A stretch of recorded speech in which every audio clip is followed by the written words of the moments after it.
Well, it may be the devil, and it may be the Lord, but you're gonna have to serve somebody.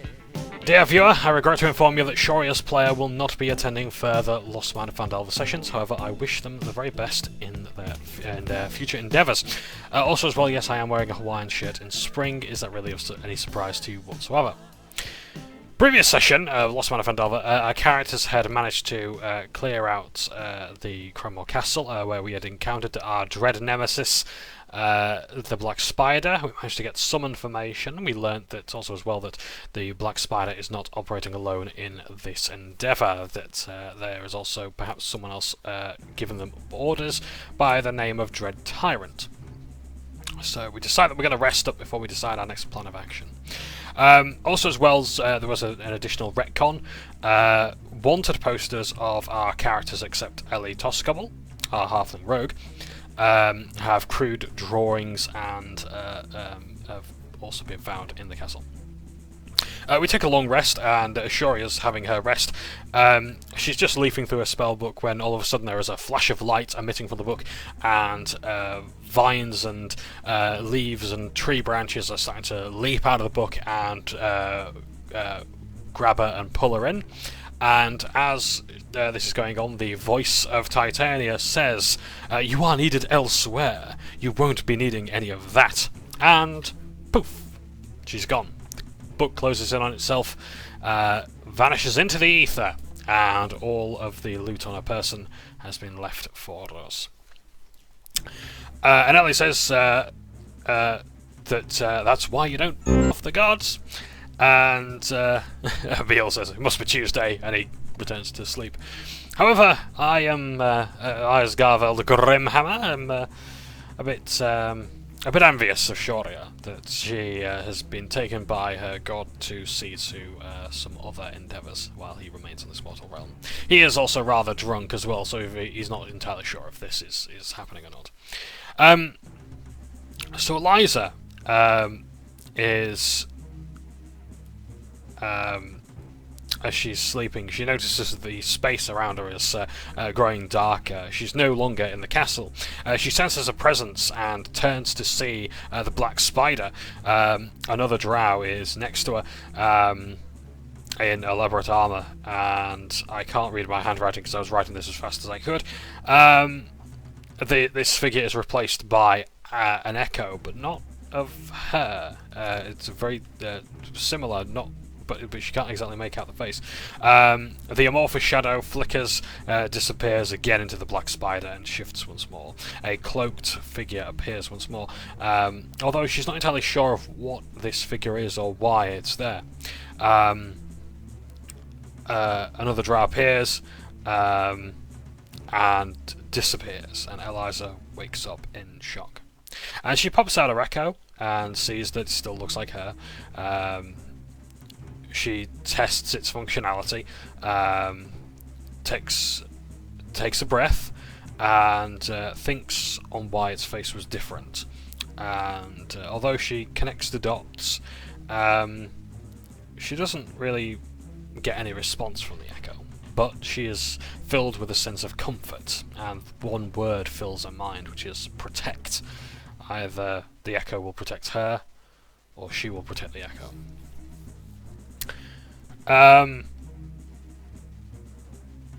We wake up, and Ellie's cooking. Eliza continues her brooding, and I have a glass of the... I say a glass. I take a handful of the black dwarf, the dwarven black bitter stout, rather, and we sort of, as we're planning our next move, we get the sinking feeling that Gundren is not here. Our Gundren is in another castle. We're going to look around. I look in the northeasternmost part of the castle, moving some earth around. It only takes about 5 minutes for me to do so, and there's nothing really there of any note at all. I also look in the stew pot as well, just to see if Gundren has been cooked and eaten, and that's what the goblins are eating, but alas, no, he's not even there.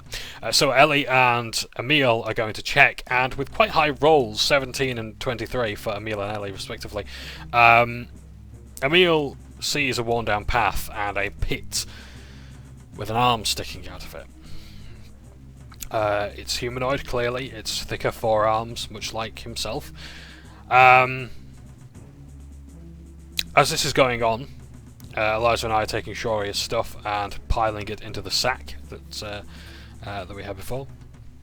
And we'll worry about dividing the loot later. Now it's not quite the time to do so. Meanwhile, Emil's excavating the pit to see that indeed the pat down earth is more recent, and beneath it is the remains of a dwarven man dressed in rags, and we can confirm that despite the colorization of decay, that Emil can't place any more than a few days that he's been dead. He is indeed a Gundren Rockseeker. Sorry, it's binding on this. Alright, stop that, John. Right, so Emil closes Gundren's eyes, prays to Moradin, and gives him a much better funerary services. A bright ray of light reaches Emil, but nothing else happens at the moment. So Emil reaches out and says, "He died alone, Lord. The worst possible fate for a dwarf. Help me to make it alright." And so Emil is filled with a sense of duty. He knows what he needs to do. He brings Emil out of the pit, and I cast Gentle Repose upon Gundren, and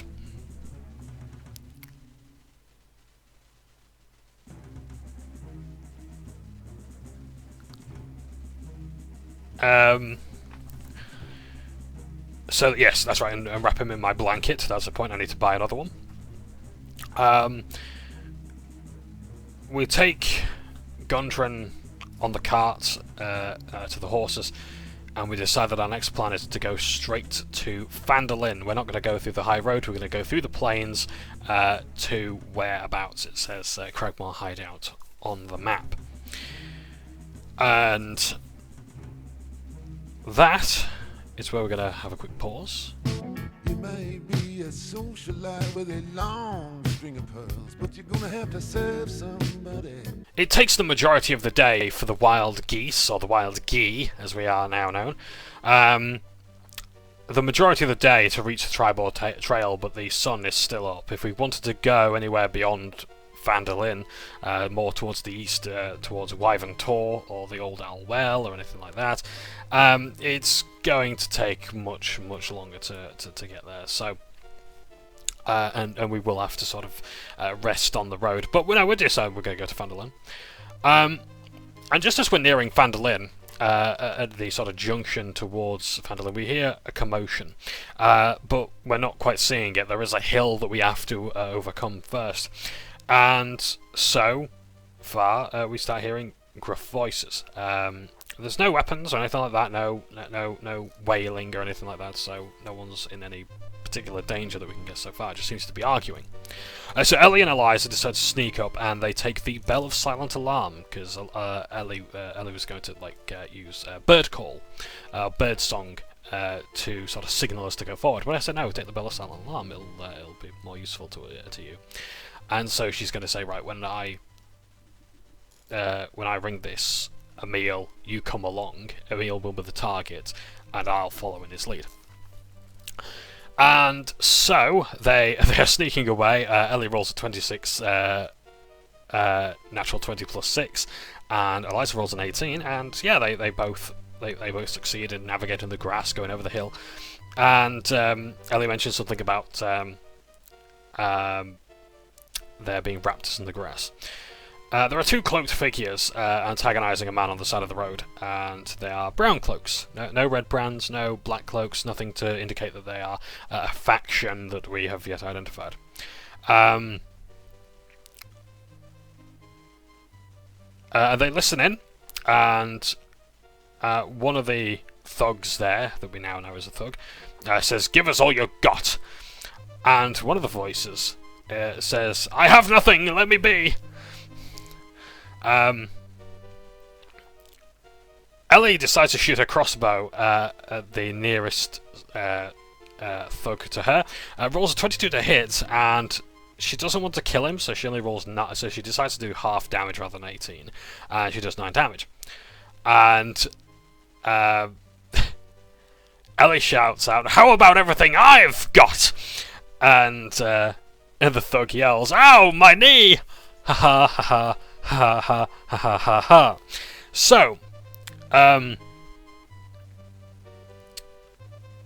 Emil's trying to. So anyway, combat begins.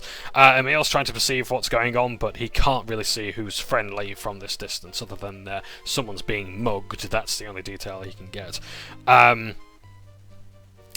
Eliza begins to sprint over there, swapping places with Echo, and sees a very familiar face.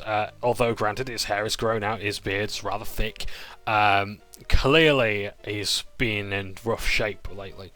And we later learn that this innocent lying on the ground being harassed by these two thugs is Harbin Wester. Harbin Wester is the town master that we had previously locked up in the dungeon of the town hall, or the town master's hall. And it appears as though he's either escaped or he's been let loose. Oh dear. And Emil just yells, "Oh, for f***'s sake!" And Eliza's like, "Who the f*** let you out?" So while they're trying to close this rather long distance, like, these guys are like 80 feet away, so like I think the closest anyone can really get is I think it's Eliza who can get the closest.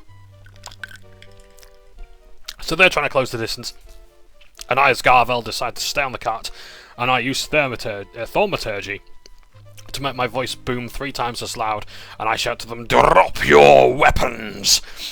I could have also told them to fall to the ground as well, which, hey, hindsight is 20/20, right? So one of them actually obeys immediately when I roll intimidation 15 and 16 with advantage, which was really cool. I like that. I like that. Like, my non-combat ability was actually useful. I didn't realise actually that guiding bolt had a range of 120 feet. I should have done that, but no, I like the idea of scaring them up. You know, getting them all shit up a bit. So that's good. So one of them drops their weapons and says, "Don't hurt me." While the other one asks, "Hey boss, what do we do?" The one that's wounded already by Ellie, nice one, says, "Don't hurt me, please." And he drops his weapon, his hands are up in the air. And then the boss appears. A very bulky dragonborn appears, and he's wielding a maul, which I think is like 2d10 or something ridiculously high for like basically a 200 club. And the boss shouts out, "Keep moving! This is our bounty!" And he grapples Harbin, and numerous times, like, eventually actually gets him pinned under his foot. The boss grabs his friend and pushes him aside, grappling Harbin again. Ellie shoots at Harbin, not knowing the sides, going, "All's fair." And he hits Harbin's foot, managing to pin him down on the ground. Which we later learn that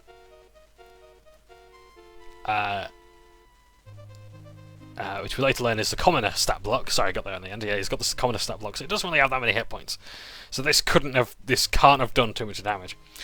Emil is really, really angry. Like, I've never seen him. I've never even seen Emil's player this angry. Like, never in Halo Infinite have I seen this. So this is new.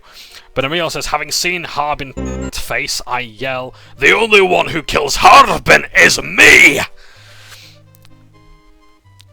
And he uses a green flame blade to hit to the unarmed bandit, and does 3 damage total to the unarmed bandit and 2 damage to, I think, the boss. I think our DM says the boss takes an ember to his butt. Haha, indeed. So Eliza says that we don't want to kill them, we just want answers, and she's attacking again with her talon, 23 Oh yes, that's right. So I think she's pinning down Harbin with a rapier, Talon, and managed to do 6 damage. So he's looking in pretty rough shape. The boss tells them all to stand down, and he also as well holds his, brings his weapon away. And I roll 19 perception to hear this, and I run up to Ellie and tell her the gist about who the sides are, because Ellie is a bit confused now. Maybe she's going to side with the bounty hunters because she doesn't know what's going on here. So I just tell her within 6 seconds, that's Harbin Harbin Wester. He's corrupt. He's the reason why the red brands are here. And our DM says, and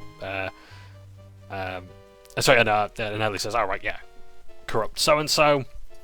Great. And so we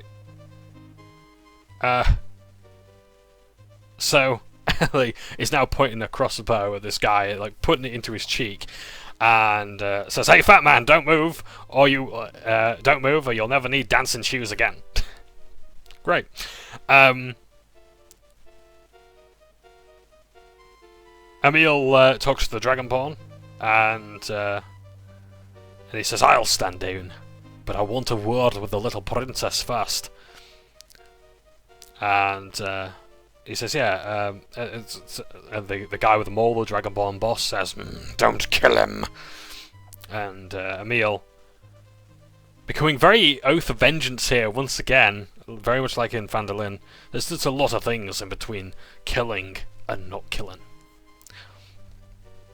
So Harbin is terrified at this point. He's pleading for his life. He's probably bleeding a bit as well, and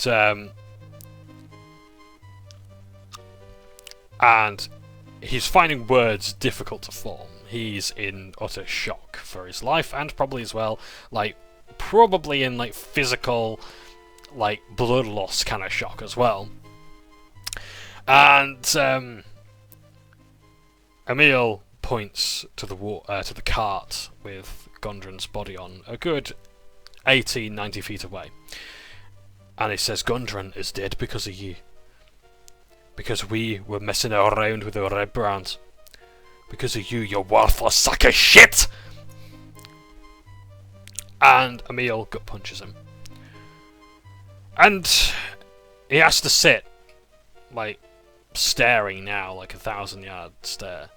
Because he's angry, but he's still a paladin. And he has to keep calm. He has to... he still has to be an agent of good. And yeah, there's a lot of things terrifying him there. The idea that maybe he's crossing the line, that Moradin won't follow him through behind.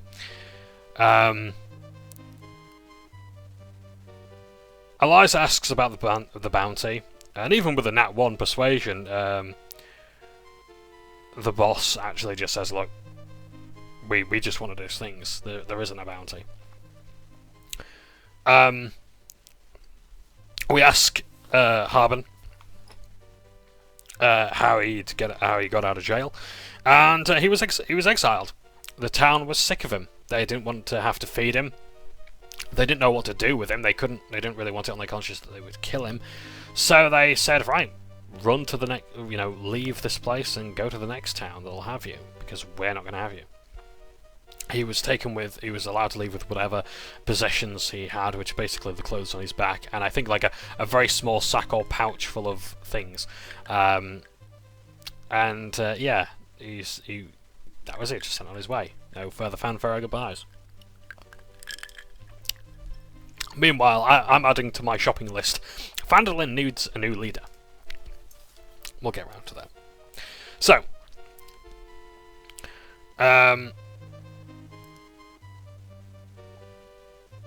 and this guy's not carrying anything worth a trouble on him for these bandits.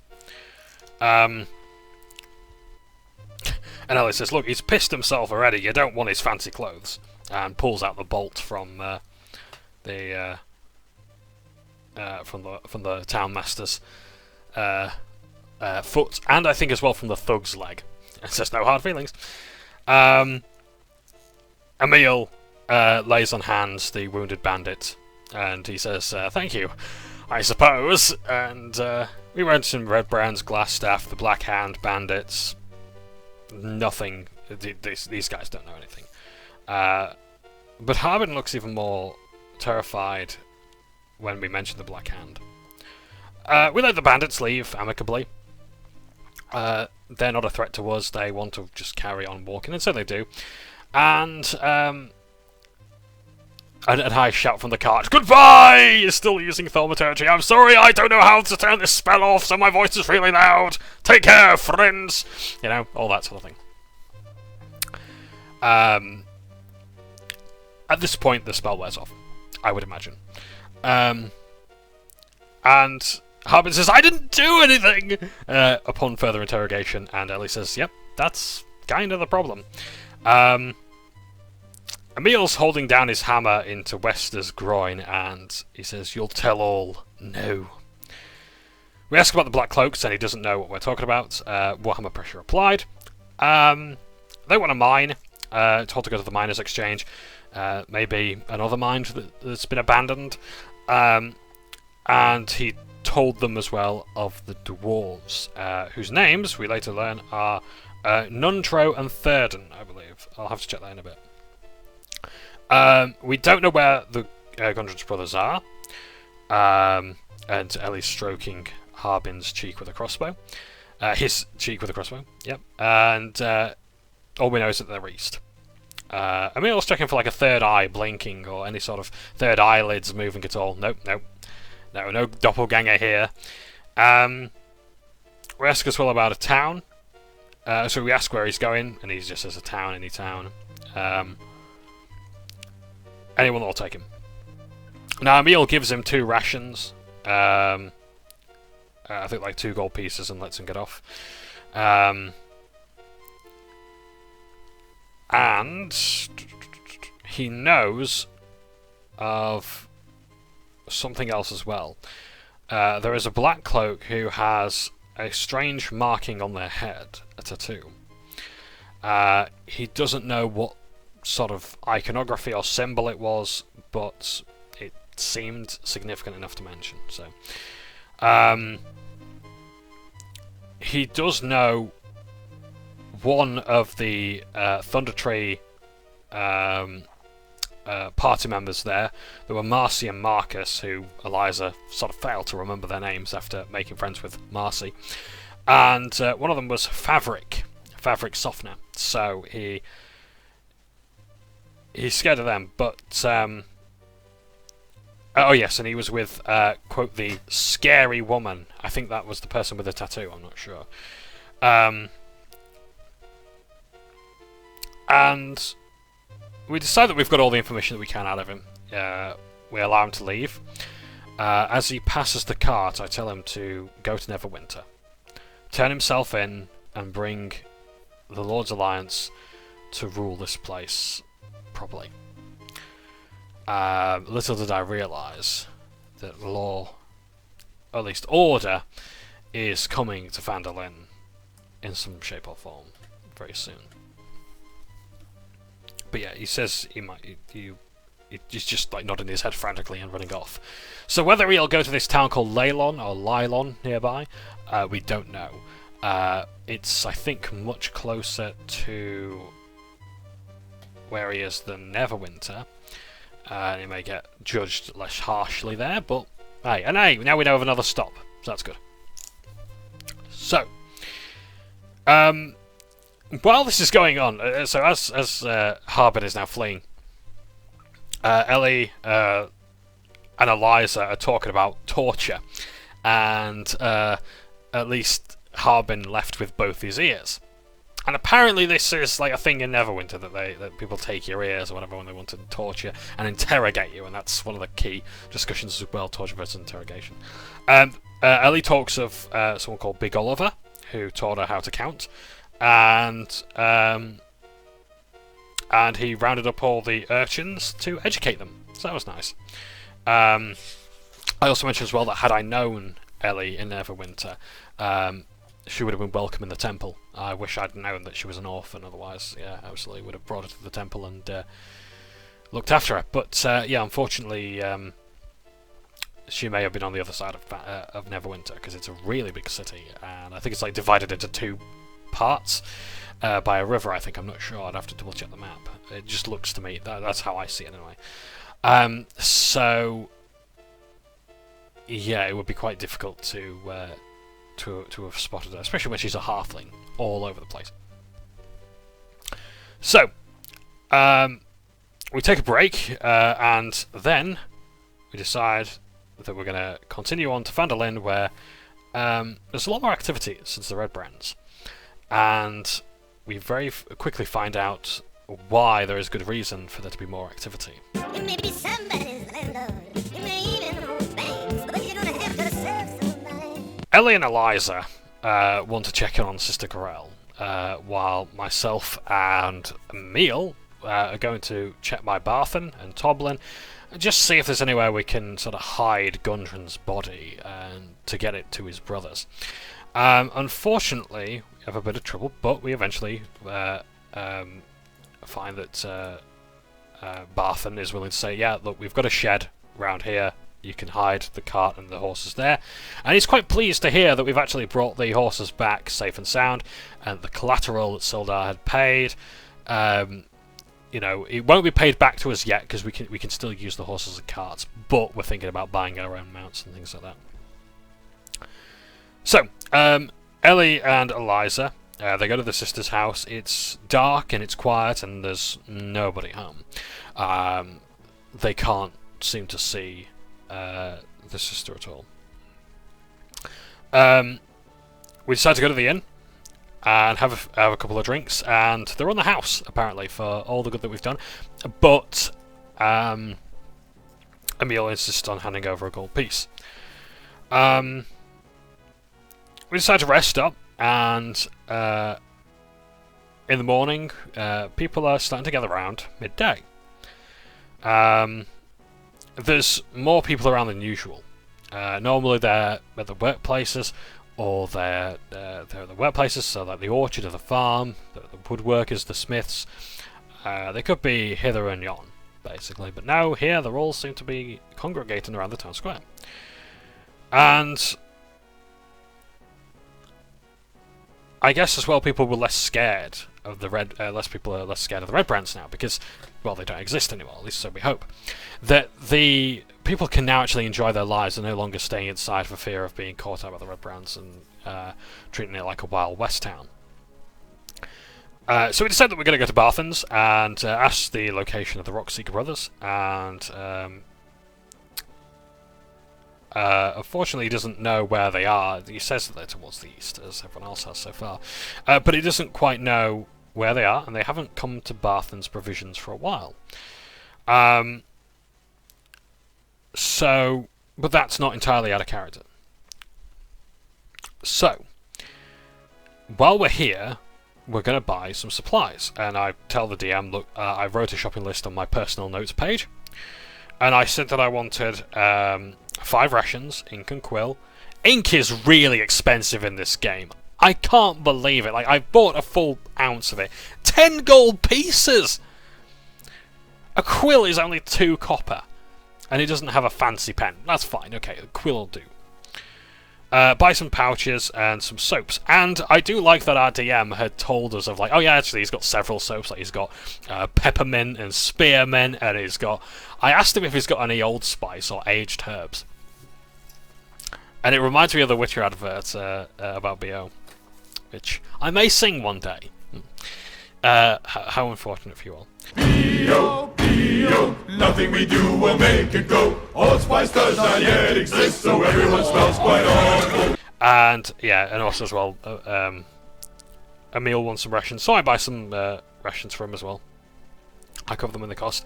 And it does come up to about, like, 16 gold in total. So... But I do sell the jeweled eye patch. I do sell the jeweled eye patch, and Yeah, I get 50 gold pieces for it. So that's not too bad. So I've still got tribute to give to the temples if I do fancy going to those in Neverwinter to get some information on Bane. If we go to Neverwinter while everyone else is getting some other supplies as well. So as this is going on, just as we're finishing up our transaction, the bells from the town hall ring, and Barthen says it's time. Oh goody, he's looking really really pleased, and Emil says it's vampires, and DM says it's in the middle of the day. So Barthen says that today's the day we decide to vote in a new town leader. Anyone can be nominated, as long as you don't nominate yourself. Fair enough. And Eliza asked if Mrs. Dendrar, Thel's wife, will be nominated. And a lot of people have said that they like for her to be nominated, but unfortunately she won't be focusing on that role. She would prefer to spend time with the family, so that's understandable. So we mentioned that we bumped into the old mayor, and Barthen says, "Oh, exile, eh?" So Ellie asks if we should have brought rotten fruit, and the votes are for the town members only, but we may be an exception.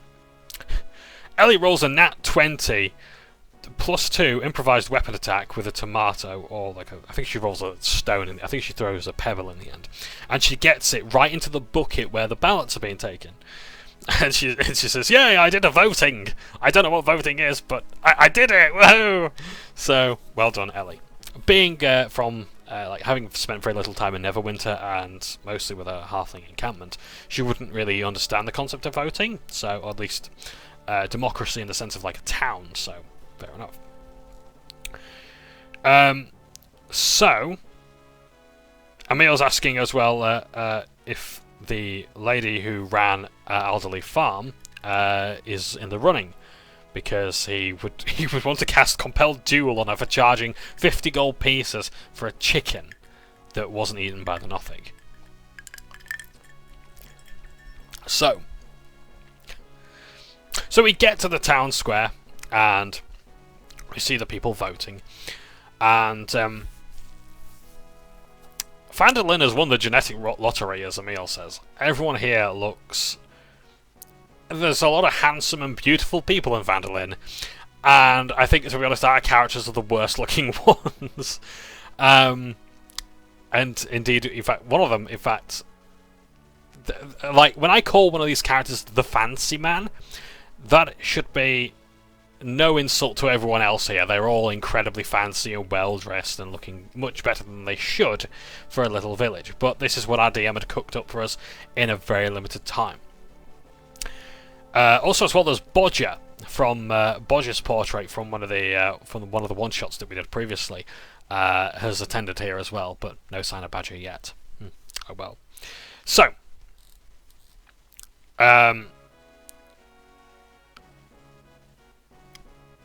the candidates are as follows. So there is Linene Lionshield, or Linene of the Lionshield Costa, who wants to put Phandalin on the map, and she believes that if she does so, she gets enough tourists and trade. She will be able to. The town will be able to afford adventurers to have security in the town. However, Cheekbones Harlia Thornton of the Miners Exchange speaks of a mining operation of the Miners Exchange. So, if mining brings enough money to Phandalin, they can pay for a militia. Taxes may well go up, but it's not going to break the bank. If everyone chips in, we can actually afford a militia's wages. So that's creating jobs. That's getting more people into the town and paying for jobs. And Linene disagrees. She wants to pay for adventurers on a case-by-case basis. Like, the red brands are not a common threat. We don't have many thieves. We don't have many murderers and marauders and all this kind of stuff. We can get the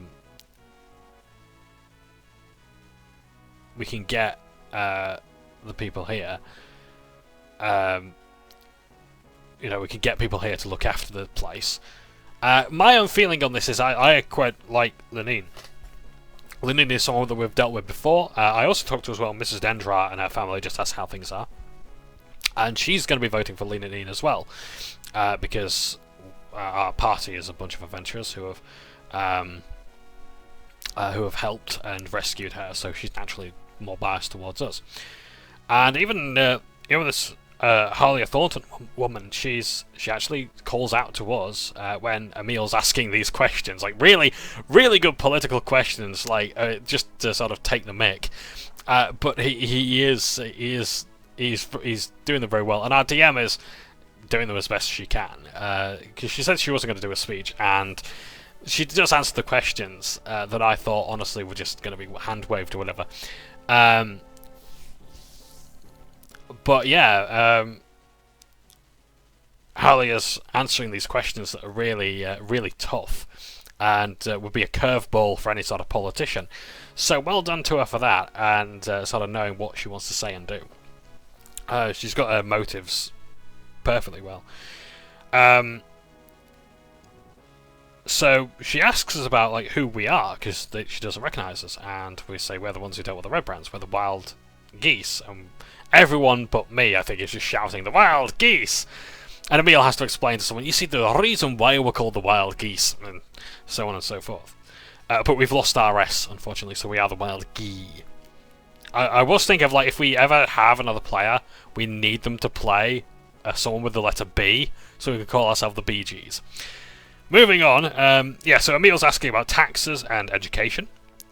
And there is someone willing to help out with teaching and things like that. I think that was one of Harlia's things. Like, there is someone who's actually willing to open a schoolhouse and educate the young people of Phandalin.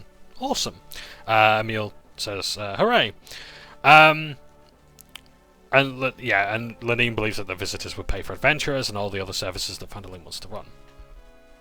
Which I hope to provide evidence for, because I think should Garveld survive all this, which is becoming doubtful, but should he survive this, he would like to perhaps retire in Phandalin and see to the people here.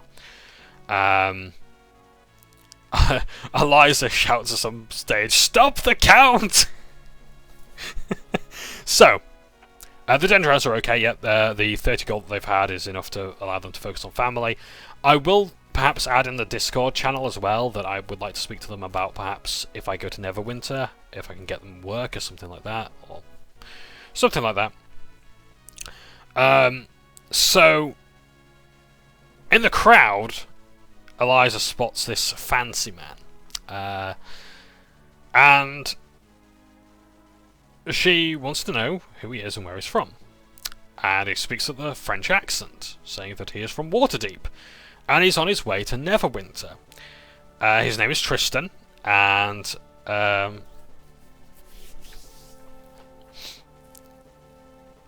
Eliza says to him, as you heard my colleagues say, we are the Wild G.E.E.E.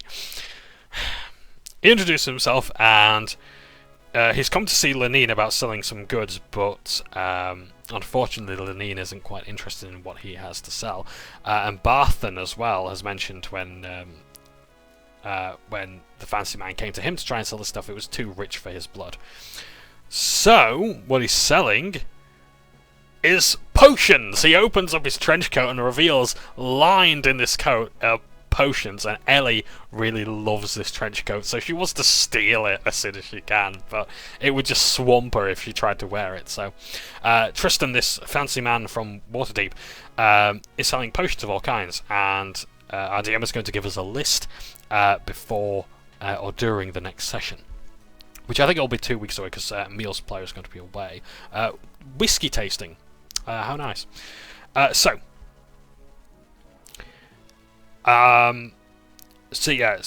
Eliza's player yells, "Yes!" excitedly. The human is very particularly fancy. I want to make sure I get every single detail down about this guy, because he's incredibly... I love this NPC. This is going to be our Gilmore. This is going to be our Gilmore.